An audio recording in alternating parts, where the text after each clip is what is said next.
to answer.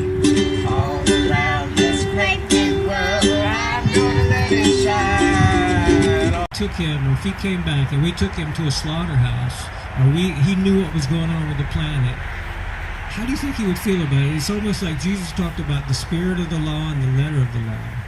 Right? In the letter of the law, you can justify anything, and that's why Jesus always said, go back to the spirit of the law. Like, meditate on these things.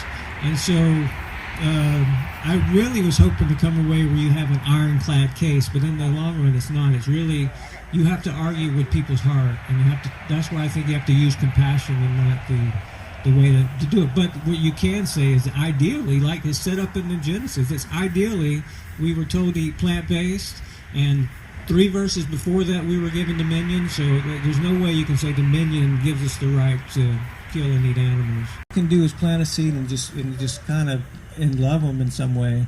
I mean, it really hit home last year in October. My dad passed from a stroke. And 2 years before that, I'd sat down with him, and he was Christian. I sat down with him, and I pitched all the reasons that it's an alignment. And also I told him, look, because he would say, well, what if, I told him about the people I met, what if they're lying to you? I said, well, what if they weren't? I said, imagine in your church, if you changed, and there was because he's been on statins forever, and I said, people could see a difference. Imagine, they would know you weren't lying. I said, imagine what you could do, and all of these things, and him and his wife were like, we're not going to do it or whatever. And then when I'm sitting in the intensive care or whatever right before he passed, his wife was saying, we live healthy. His favorite food was grits and eggs, And right after that, I read a study about eggs and how much it contributed to stroke. And she said the last meal he had was this big hamburger steak. And most of us seen Game Changers. We see how the blood, like you've seen that thing with the blood vial and how thick it gets. My heart, I know that steak was the last thing that created that blood clot in his brain that took him out. And so there's a part of me that feels like, I totally failed. I could have pushed harder and could have done that. And I've had that conversation. It's really gotten me to where I talk to my family who are suffering more one-on-one. Because when I talk with the husband or wife, the other one's always, I ain't going to do it or ain't going to do that, But just a couple weeks ago, I talked to my mom, and she was just really clear, even if my stepdad wasn't there, that she's just, you're not going to change. I'm older. See, I believe everything you're saying, and if I died tomorrow, it'd be my problem. It don't, because she could see how it is played on me. She's like, don't want me to have the guilt, but she knows it. So even when people know it, sometimes they're not going to change.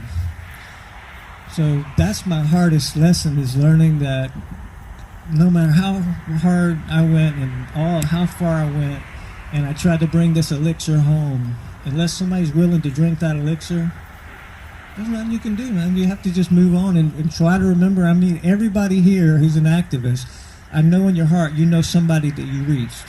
You know somebody who's different today because of what you did, and that's what we have to remind ourselves. We have to really remind ourselves that we are making a difference, and by normalizing it, it will happen. But it's not at our. It's just like I wanted this movie to be over in 6 months. I didn't realize it was going to be the adventure it was, and it wouldn't have been the same if divine timing didn't happen. So we're going to lose some people. There's other family members I'm going to lose, but I really in my heart believe that as it gets normalized more and more and more, that there will be changes. And as it gets easier, it's so easy now, but so many people just, like my mom's, I don't know how to cook without it. I don't know what to do, I mean, I feel like I watch them feed other people, and they're going off and being sick, and I'm like, don't you realize you're poisoning your family? And that's not what they want to do, but they just shut down to it. So I feel like I did fail that mission of bringing it to my home. And the other is when I watched the beginning of this and watched the first act, like this new film, I'm like, I don't know how I'm going to, because a lot of people won't watch this because of the violence and stuff. The new film has a lot less of the violence. It's more kind of to encourage people and inspire people without shocking them as much. And with that first act, like, how do I set up that without, I watch it, I'm like, I love the first act. I'd sit in and watch the first act, and I'm like, how do I, like, if somebody's never seen this film, how do I get them to feel that same thing? You know, the dad trying to make a better world for his daughter without repeating it. So those two things have been my biggest obstacle. Probably some of that she automatically, like, is shutting off because of the trigger. You know, she automatically, like, a lot of us changed. Like, I changed without knowing any vegans. I'd seen animals killed for food, and when I started meditating every day, when I started to eat, I was like, wait a minute, this is a dead end. Like, all that sensitivity came back, and I was like, I don't want to be part of that. And so it was a natural thing for me, but I was away from home. I was in New York. I wasn't being surrounded by people who were pigeonholing me. So it's not just about veganism. It's like, if you never left your community, like, you are placed in this role, and you never really get to see and define who you are because you have been defined your whole life. And I think so much is getting people away from that thing. And the first thing your mom did is reach out to somebody else, you know? Yeah, my brother. Yeah, would you unnecessarily hurting it? Because most of them will say no, but they think it's necessary. We got to do this. This is just the way it is. That's the way God made it, you know? And it's not true, you know? But it's really hard to break out. I mean, I can't understand it. Like, for a long time, I couldn't understand why people just didn't get it. Once you know it, why don't you get it? Until I realized, for some people, it's hard. They never got away. They're still in that being pigeonholed in Hey, that it was thing. really hard for me. You can ask my wife. I fought her can tooth imagine. and nail. I'm like, I will never be a vegan. I will never do this. I will never do that. I love sea life. I grew up in Maryland after, you know, I'm like, I love sea life. I just feel. But see, you're right there. You're an example that people will say never and that they will. And I did. You know what I mean? That's what you got to realize. You know, I've met so many people that they've said that they've met this person, said never ever, and they changed. So, you know, I like to keep hope in that. And it may not be like, you may not be the one that gets to them, but you planted some seeds. Somebody else may get to them. They may be able to hear it different, or they see the person, you know, that was sick get better.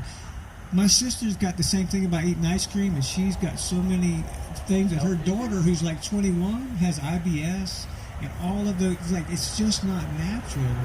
And you know, the hardest thing is like, once we know this, once we know that they're suffering unnecessarily, it almost feels like a curse. It feels like, I'm watching this happen. I know it's unnecessary, but there's nothing I can do. I can't say a word to him. I don't know if you remember Cassandra in Greek mythology. She was like the slave girl who had the gift of being able to see the future, but she was cursed that no one would ever believe her.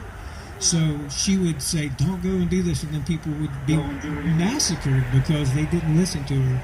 So I feel like that's where I'm at too. Like, it hurts so bad to know something so true after you met people like yourself. I mean, not just making the film, but since I made the film, I'll be at the Q&A and they'll say, yeah, 3 weeks ago I was on all this medication, or, you know, did my whole life change?